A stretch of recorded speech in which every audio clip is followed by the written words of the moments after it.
E aí, alunos, aqui é a professora Elana, aluna de português, e hoje eu vou fazer com vocês a correção da Aprender Sempre de 2021, volume 3, da segunda série do ensino médio.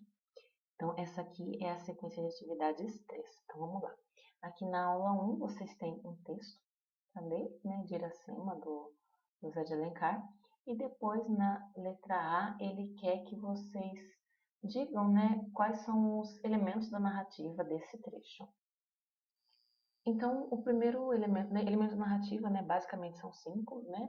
Tempo, espaço, narrador, personagens e enredo. Então, como personagens, a gente tem Iracema e o jovem guerreiro. Como espaço, a floresta. Como tempo, um tempo longínquo, que não é especificado quando, né? Possivelmente antes da descoberta do Brasil, pelos colonizadores, embora a descoberta não seja uma palavra tão adequada, né? Invasão seria mais propício, mas enfim. Esse daí seria o tempo. O narrador ele é observador, ele não participa da cena e também não sabe assim profundamente os sentimentos e emoções das personagens. E o enredo aí envolve o encontro da Iracema, que é a Índia, com o Martim, que é o jovem português, né? E ela confunde ele com um jovem de uma guerreiro de uma tribo próxima, perdão. Então, baseado nisso, né, a gente tem aí um resumo dos 5 elementos da narrativa. Na B, ele pergunta que elementos foram utilizados pelo autor para descrever Iracema. Então, ele utiliza aí uma série de comparações, né, com elementos naturais para fazer a descrição dela. Lábios de mel, cabelos que eram como asas da graúna, talhe de palmeira. Então, são todas comparações para fazer aí a descrição dessa personagem. Na C, ele quer saber se dá para imaginar aí algum tipo de sentimento no encontro das personagens. E daí, qual seria, né? Então, assim, a gente percebe que tem um sentimento de respeito, de ternura ali, recíproca entre eles, né? Porque ele está contemplando a saída dela do banho, vendo ela como um símbolo de ternura, amor, né? E ela, depois que fere ele com a flecha, ela se arrepende, ele estanca o sangue, retira a flecha e recebe ele na tribo. Agora, na letra D, ele fala que não tem no fragmento nenhuma referência a pessoas da sociedade da época em que o texto foi produzido e o que isso significa, né? Então, assim, o autor ele está contando uma história fictícia que se passa aí nas origens do nosso país, né? Então, o índio aí ele é herói, ele é habitante de uma terra que não foi modificada aí pela ação do homem colonizador, né?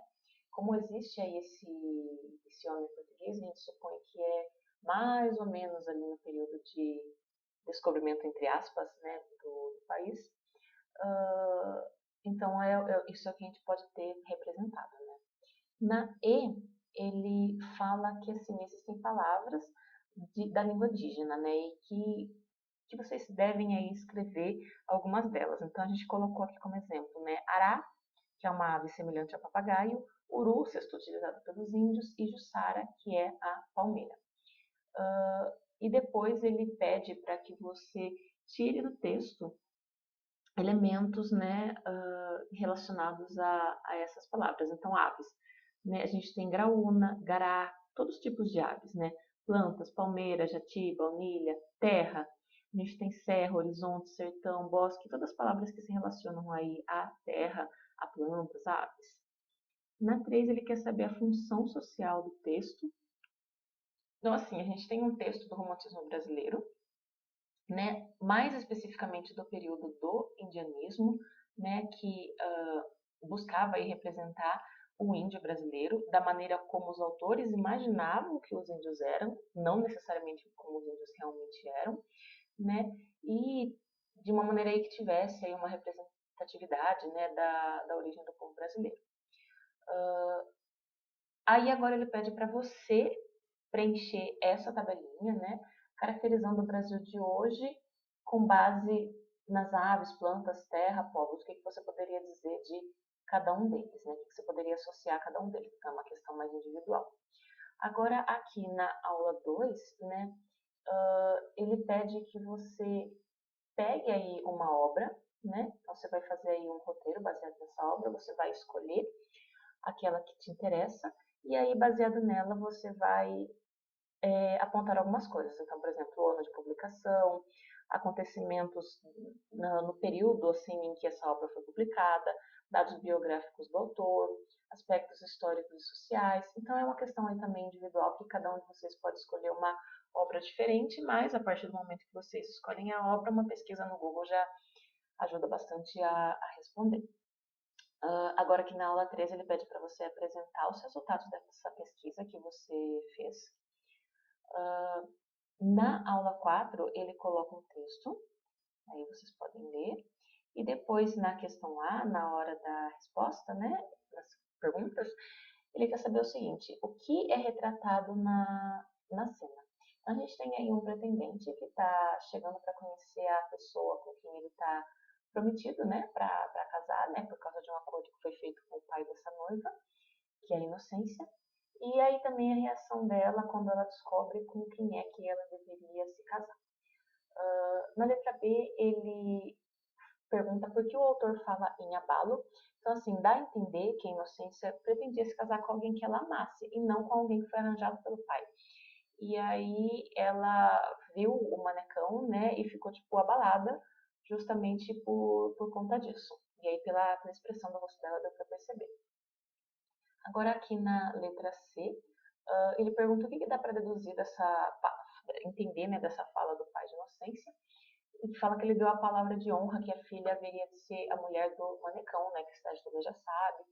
Enfim, né, era costume da época que os pais dessem a palavra de que a filha se casaria com uma determinada pessoa, e aí isso se espalhava pela sociedade, e assim não dava para desfazer o acordo, né, porque ia pegar muito mal, ia ficar muito feio se o acordo tivesse desfeito, porque a moça já estaria prometida, né, enfim, era um costume da época, ainda bem que pelo menos na nossa sociedade, não existe mais.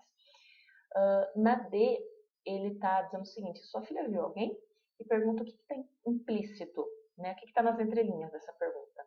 Né? Então, assim, isso daí nas entrelinhas não é, tipo, não é ver de ver realmente, visualizar alguém, é ver no sentido de estar encontrando com outra pessoa. Então, a pergunta foi feita para sondar se ela estaria encontrando algum outro rapaz por quem ela pudesse estar apaixonada, que ela pudesse gostar. Agora, na 2, ele pede para você circular palavras que você considere pouco utilizadas na nossa época atual, né? E depois selecione 3 e explique por que você selecionou elas. Então, você vai no texto, circula 3 palavras ou expressões pouco utilizadas hoje, que você decidiu escolher essas, e aí marca aqui e diz por que você escolheu. Agora, aqui na 3, ele fala, né, que o texto se encerra com a personagem Pereira entregue a encontradas suposições. E ele quer que você comente o que seria esse encontradas suposições, né? Então, assim, ele fica entregue às suposições, ele fica imaginando o que teria feito com que a filha tivesse tanta repulsa, né, tanta aversão ao casamento que ele tinha arranjado aí com aquela pessoa. Agora, aqui na aula 5, né, tem um trechinho para vocês lerem, um fragmento, para depois responder as questões seguintes, né? Então, ele pergunta na letra A o que a gente pode inferir ao ler o fragmento do texto. Então, a gente tem aqui um texto escrito em versos, né? Mas que pertence ao gênero textual peça teatral. Então, assim, está escrito em versos, mas é um texto que foi feito aí para ser encenado, né? Tem também uma trama romântica. Agora, na letra B, ele pergunta quais trechos desse fragmento podem fazer a gente apontar semelhanças com os temas abordados pelas tendências do romantismo, né? Então, aqui ele fala o seguinte, né? Vamos apontar, né? Sua visita ao Fabião é um trecho com ironia, né? A mãe se arruma, mostra que ela tá se arrumando aí para encontrar alguém amado. Sonhei a noite contigo, já não aguento de amor, meu amor já é seu. São todas declarações de amor aí que a gente pode relacionar com o período do romantismo. Agora, na C, ele quer saber se dá para classificar o fragmento como teatro de costumes. Então, que pergunta por quê, né? Então, assim, é possível fazer isso porque é um fragmento que fala de um amor mais escrachado, mais proibido, traidor, né?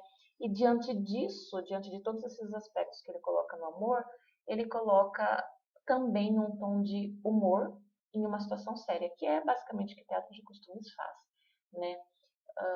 Aqui, por exemplo, olha esse exemplo desse trecho, né? Você é casada com outro e eu quero ser seu marido, né? Então tem todo esse tom, assim, de um certo deboche também, né? De humor em uma situação que deveria ser considerada séria.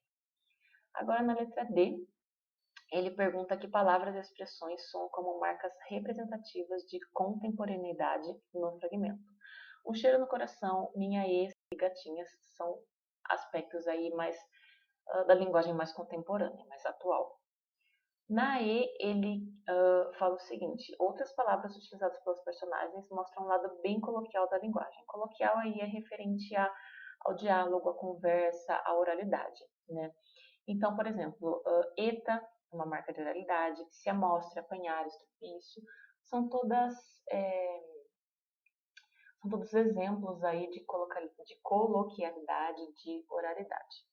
Depois ele pede para que vocês coloquem significados para o que vocês selecionaram aqui na letra E. Então, por exemplo, explicando, né? Eta, surpresa, espanto, se amostre, tipo, dizendo que alguém está se exibindo, né? Querendo chamar atenção. E assim por diante a gente tem a explicação. Agora aqui ele pede para você citar alguns programas de TV que mostram ecos, reflexos do romantismo brasileiro. Então, assim, quando a gente olha para as novelas, a gente vê que elas têm uma influência aí, né, do romantismo brasileiro, então estão, de certa forma, reproduzindo aí um eco desse período, porque elas ainda exibem características que eram típicas desse período.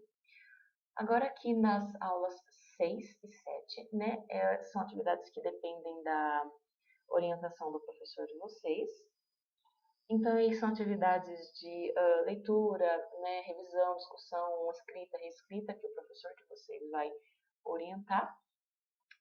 E depois aqui ele quer que você preencha, né, essa tabela aí baseado nas atividades anteriores.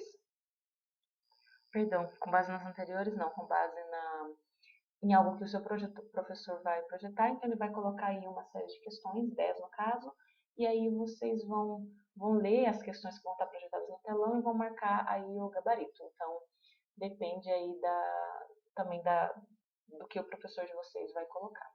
E aí, com isso, então, a gente termina mais essa sequência. Muito obrigada a você que me assistiu até aqui. Eu espero que esse vídeo tenha te ajudado. Compartilhe com seus amigos, deixe o like e se inscreva no canal. É isso, um beijo, até a próxima e tchau, tchau!